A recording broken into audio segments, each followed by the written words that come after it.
Colonel retired Abid लतीफ़ साहब ने यहाँ पर हमें ज्वाइन किया है। कर्नल साहब, आर्मी चीफ, आप चीफ ऑफ डिफेंस फोर्सेस भी होंगे, ओहदे की मुद्दत 5 साल होगी, क्या कहेंगे?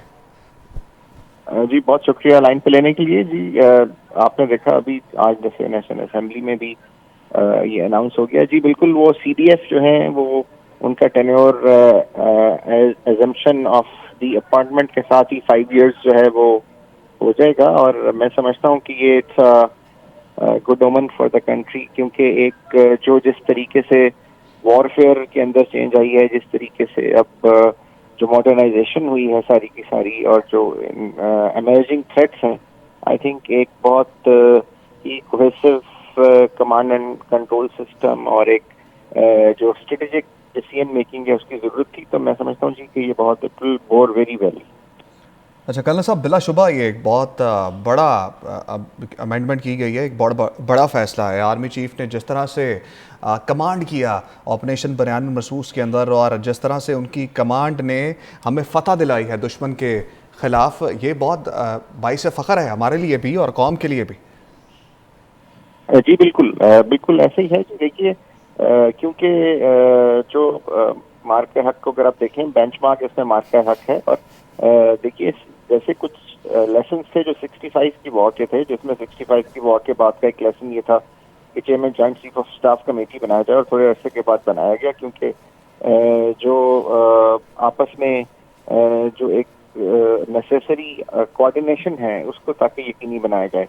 और इसी तरह मार्क हक का ये कंक्लूजन था कि जो एक ऐसी पोस्ट हो जो कि डिफरेंट डोमेन्स के अंदर, क्योंकि अब किसी एक जगह पे भी इकट्ठे डिफरेंट डोमेन्स एप्लीकेबल हो सकते हैं, तो एक ऐसी एक अपॉइंटमेंट हो जो सारे डोमेन्स को एक मजबूत तरीके से एक पॉइंट ऑफ एप्लीकेशन पे अप्लाई कर सकते हैं। तो आई थिंक उस लिहाज से भी ये बहुत इम्पोर्टेंट है।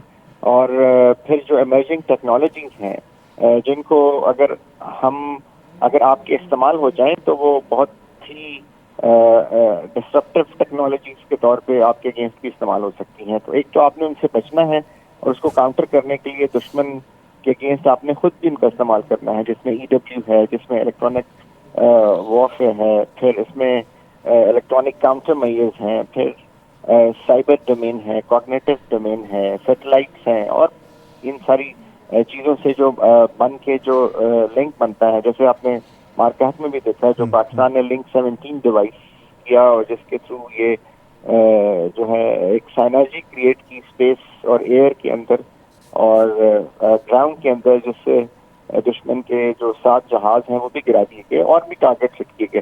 तो आई थिंक इस बैकग्राउंड में अगर आप देखें तो ये बहुत इंपॉर्टेंट है चीज़, और वो वाकई उनके लिए वेल डिजर्व्ड है, क्योंकि उन्होंने कहीं पे भी किसी स्टेज पे कोई जो फील्ड मार्शल के लिए नहीं कहा। आप जनरल अयूब का अगर आप देखिए तो वो 65 में वॉर हुई, लेकिन वो 59 में फील्ड मार्शल थे नहीं। उन्होंने अपने आप को 59 में जैसे ही टेक ओवर किया तो फील्ड मार्शल बना लिया, जबकि जनरल आसिम मुनीर ने तो ये अर्न किया है। अच्छा कर्नल साहब, जिस तरह से अभी मामला चल रहे हैं और अफ़गानिस्तान के साथ मामला जो है वो अभी कुछ अच्छे नहीं हैं, और दरअंदाजी भी की जा रही है अफ़गानिस्तान की जानिब से, इस तमाम सिचुएशन में ये फ़ैसला आना कितना अहम समझते हैं आप कि कमांडर जो है वो अभी भी हमारे साथ मौजूद है? जी बिल्कुल, क्योंकि देखिए उस तरफ जो है वो जो वेस्टर्न बॉर्डर है उस पर हालात काफ़ी मैं ये तो नहीं कहूँगा कि खुदा न खास्ता काबू से बाहर है, लेकिन एक पाकिस्तान के लिए बहुत बड़ा चैलेंज है। और वो जो चैलेंज है वो एग्जबरेट हो रहा है जिस तरीके से उसके अंदर इन्वॉल्वमेंट हो रही है इंडिया की, जिस तरीके से उसको वो अफगान रजीम को एज ए प्रॉक्सी यूज़ कर रहे हैं। क्योंकि आपने देखा जो भी वाना वाला अटैक था उसके अंदर भी वो सारे के सारे जो थे अफगान नेशनल थे। फिर ये जो कचहरी में भी हुआ है ये भी कोई अफगान ही जो सुसाइड बॉम्बर था, कोई अफगान ही निकला गया। तो ये एक बहुत ही चैलेंजिंग है, क्योंकि ये वॉर जो है अब हमारे अर्बन एरियाज तक लाने की कोशिश की जा रही है, हमारे फ्रंटियर्स को डिस्टेबलाइज करने की कोशिश की जा रही है। तो ये एक बहुत बड़ा चैलेंज है। तो इस ऐसे चैलेंजेस की मौजूदगी में देखिए काउंटर इंसर्जेंसी का चैलेंज है, काउंटर टेररिज्म का चैलेंज है, जो ग्रे जोन है उसके अंदर चैलेंज है, फिर जो हमारे बॉर्डर एरियाज हैं उसके ऊपर चैलेंज है, तो एक इकोनॉमी का चैलेंज है, मल्टीपल चैलेंजेस हैं। तो इन चैलेंजेस में आई थिंक ये इस जो एक लीडरशिप को ضرورت ہے جو کہ ملٹری افیئر کے اندر ان ڈومینس کے اندر ایک مربوط طریقے سے اس کا رسپانس دے سکے. تو آئی تھنک یہ جی بہت اچھی ڈیولپمنٹ ہے, اور آئی تھنک کہ یہ جو ہمارے چیلنجز ہیں اس پہ بھی پاکستانی قوم اور پاکستانی آرمڈ فورسز انشاءاللہ اس پہ پورا اتریں. کرنل صاحب یہ بتائیے گا, جو سچویشن اس وقت ہمارے ملک میں چل رہی ہے, اور جس طرح پہلے بھی ذکر کیا آپریشن بنیان المرصوص میں دشمن کو ناخن چنے چبائے, کچھ سملر سچویشن ابھی چل رہی ہے. دشمن جو ہے وہ ابھی بھی دھاک بٹھائے بیٹھا ہے, اور وانا میں حملہ کیا گیا, اس کے بعد جو ہے وہ اسلام آباد میں خود کش حملہ کیا گیا, پھر کرکٹ پر وار کیا گیا. یہ ویژنری قیادت کتنی ضروری ہے ہمارے ملک کے لیے؟ دیکھیں, ایک جو آپ کی جو اسٹریٹجک میکنگ ہے وہ بہت ضروری ہوتی ہے, کیونکہ یہ جس طریقے سے ہمیں چیلنجز ہیں, جیسے کہ دشمن نے یہ مارکہ حق میں کیا اور پھر جو اس کو رسپانس آیا, تو اگر ابھی بھی خدا نہ خواستہ کنونشنل طریقے سے یہ ہوتا ہے تو ڈیفینیٹلی اس کا ویسے ہی رسپانس آئے گا. لیکن دشمن نے تھوڑا سا میرا خیال ہے اپنا طریقہ کار بدل لیا. اب وہ گرے زون میں رہ کے جو ہے ہمارے ساتھ لڑنا چاہتا ہے, اور وہ گرے زون اس نے کریٹ کیا ہے ہمارے ویسٹرن بارڈر سے, جہاں سے جو افغان ہیں ان کے تھرو ادھر ڈیسٹیبلائزیشن جو ہے وہ پھیلانے کی خدا نخواستہ کوشش کی جا رہی ہے, جس میں وہ ڈیفینیٹلی ناکام ہو رہا ہے اور بالکل ناکام ہوگا بھی. تو اس لیے اگر آپ دیکھیں تو یہ جو وارفیئر کا نیا طریقہ ہے, یہ جو چنکیا کا یعنی چانکیا کا جو یہ طریقہ کار اپنانے کی کوشش کی جا رہی ہے, اور جو انہوں نے بڑے اپنی طرف سے ایک بہت اسٹریٹجم اپلائی کیا, جس میں چانکیا کہتا ہے کہ جو enemy of your enemy is your friend. تو انہوں نے پہلے جو ہے وہ افغانستان کو ہمارا اینیمی بنایا اور اپنا فرینڈ بنایا, اور اب وہاں سے ہم پہ اٹیک کرنے کی کوشش کر رہے ہیں.